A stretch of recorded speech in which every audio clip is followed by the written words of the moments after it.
Esselamu Aleyküm beşte halkı sağlaman mısıla. Aydı yürütmesiyle. İşleriniz yakşı mı? Yine şiştirdi damat sekir. Kuda kalsa akşam işten geldik. Sıyırdık, zettik. Kuda kalsa bir tarsak yanaldı kuda kalsa.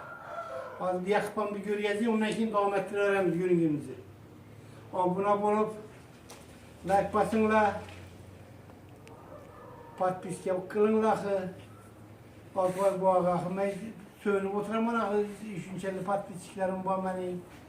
İşetip, yine like basarlar da bakıp, göremenler ağa, ben ağı.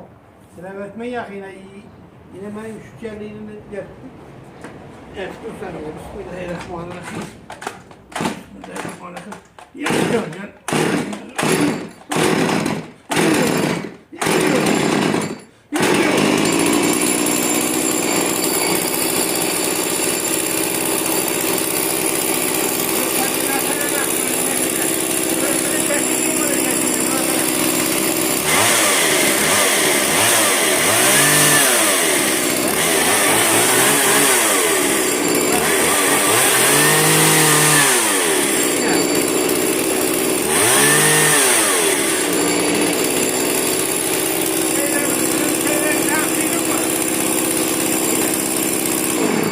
Yine şiştirdi dahili bu, şiştirdi daha.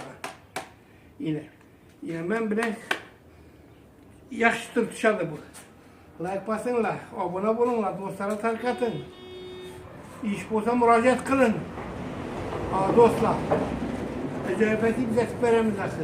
Odunu olama, bağında yemiş, şakalı özgürlükü olsa, 3 şaka, 4 şaka koyamız da alıp taşımız nasıl. Şunda yollanadı meyveleriniz. Üçünün gününle sağ selamet olgaysılar.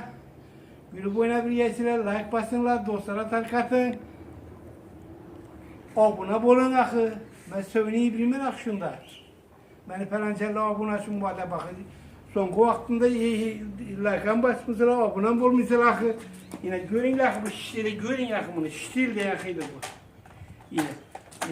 Bismillahirrahmanirrahim. Yan canım. Tamam verme. Verme.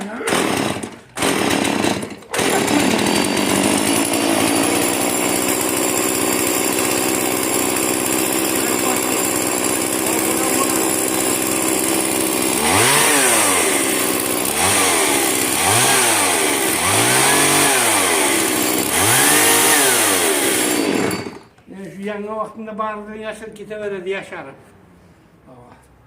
Sağ selamet olgaysılar. Müracaat kılın.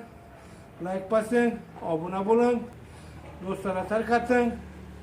Sağ selamet olun. Hoş.